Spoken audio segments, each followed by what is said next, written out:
Hey, welcome back to another video. Let's go ahead and do a polygel set, and I'm actually doing this on my real hand. So I'm going to get started with prepping my nail and adding this bond and some base gel all over my nail. This is the Macart polygel that I'm going to be using and my French detailer brush to apply.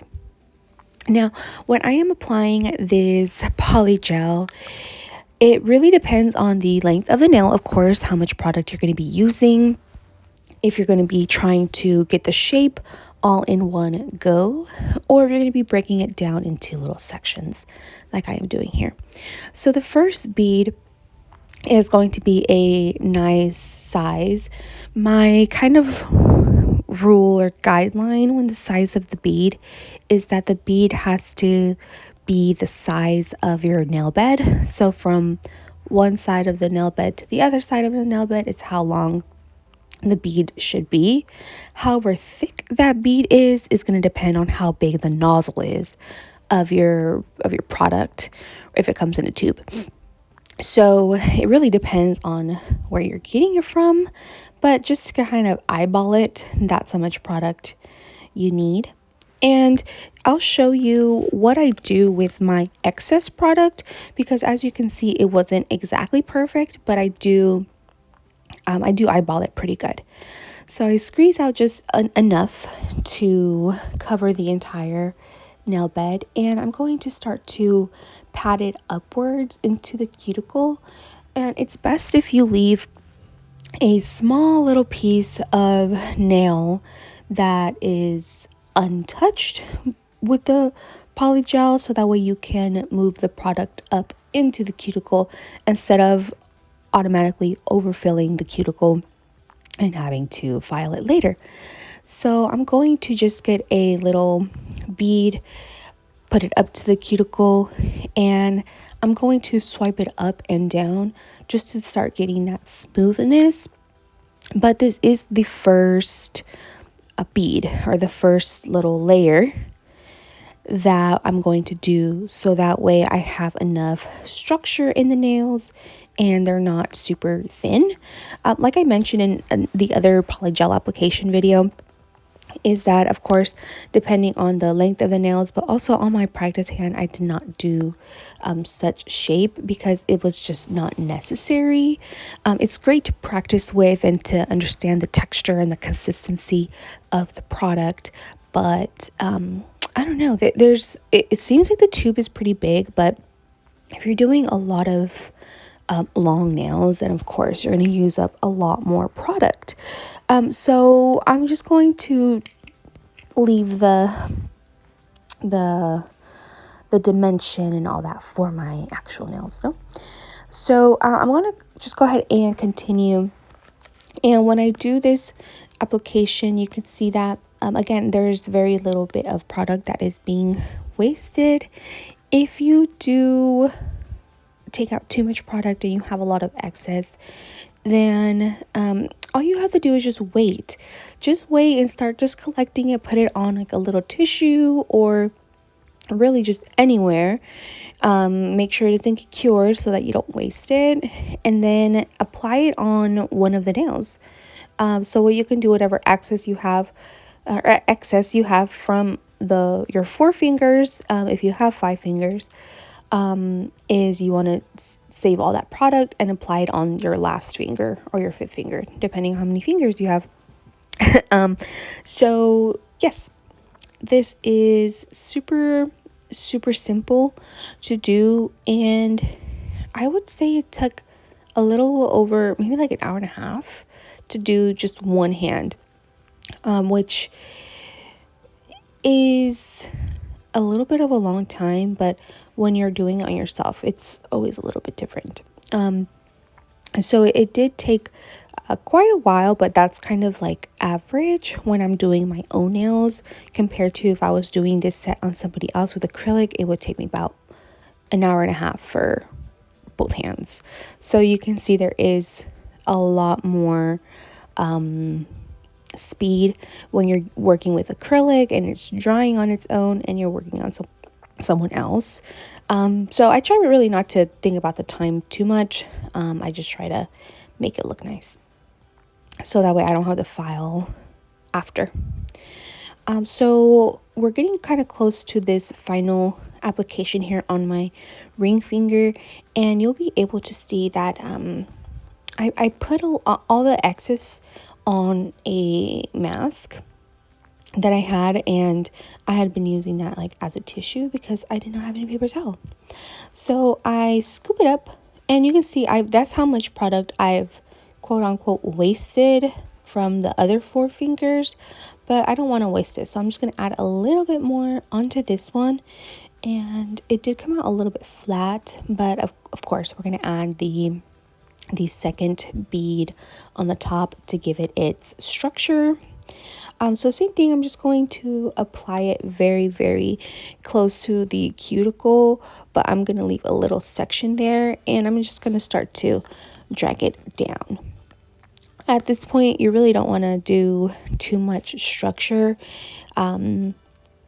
because you might just end up wasting too much product, especially if you are more heavy-handed. You're going to flatten out the product, which is going to leave a little dent, and then you're going to want to smooth it, and then more product you're just dragging down and wasting. So that way that's why I like to just use a little bit of product, get that first little layer, and then clean it off like I'm doing here. And then I'm going to add my little apex area.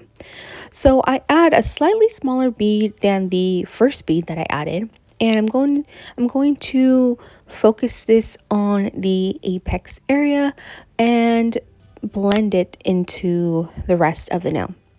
So I applied it in the center of the nail. I'm blending it upwards. Once I have a nice smooth blend on the top, I'm going to blend it down, but I'm not blending it from the top. I'm blending it from the bottom of the bead now, because I want that thickness and structure to stay on the nail. Now I could have made these a lot thicker, a lot more structure, but I think they came out pretty good. They are pretty strong. They feel pretty good, and they're just so pretty. The product is really light. It feels like Gel X in a way. It's not super clunky. It's super easy to file. So I really, really love this product, and this color is so pretty. It's the perfect kind of more pinky nude. It's kind of hard to describe. I would say it's a nude, but it's more of a pinky nude. It's not an orangey nude. It's like a rosy, dusty nude. It's kind of hard to describe, but it's really pretty. So I'm going to go ahead and continue with doing we'll call this the second bead or the apex bead on these nails, and you'll be able to see how the side profile really makes it see how much structure the nails have, and what a beautiful smooth shape it creates with this brush. Now I think that the smaller brushes are quite standard when it comes to polygel, but I don't think I could ever get the same results with a small polygel brush or small gel brush compared to this larger French detailer brush. I'm not sure how it would be probably wouldn't work with a regular acrylic brush because it's a little bit more fluffy. Compared to this, it's kind of more flat, and it's easy to drag and push where you want it to go. So that's what I was kind of thinking. So for this nail, since the shape is, stiletto, when I'm dragging it down, I also drag it to the sides, like sideways, so that way I can get the sides of the nail and just fully cover the nail and make sure that there's no little gaps where you can see the nail tip because you did not add enough product. And you see here, it's the product was lifting up a bit. If you caught that, that's just too much alcohol or too much slip solution, so that's why it gets kind of like it separates a bit. But if you continue to work it and flatten it in, it does stick on. And I've had zero lifting on my nails And I don't get that much lifting, but I can tell if I didn't do the prep all the way right, then I will start to get lifting because of all the oils on my nails and all of that. Because I don't use dehydrator on my nails, I just use a sanding band, clean up the cuticle, and I use my swipe and my primer. So I maybe need to update my prep routine. I do want to get the Nails and Blinks prep set. I've heard really good things about that, so that's gonna be on my Christmas list, and I've been on the nice list. Okay, so we're gonna just go ahead and continue with doing this application, and hopefully this helps, and hopefully it's easier for you to see like on an actual hand compared to my practice hand. But I'm really glad that I did it on my practice hand because I was really able to try it out and get a smooth application, so that way when I did it on my hand it was a lot easier and I didn't have to experiment on myself.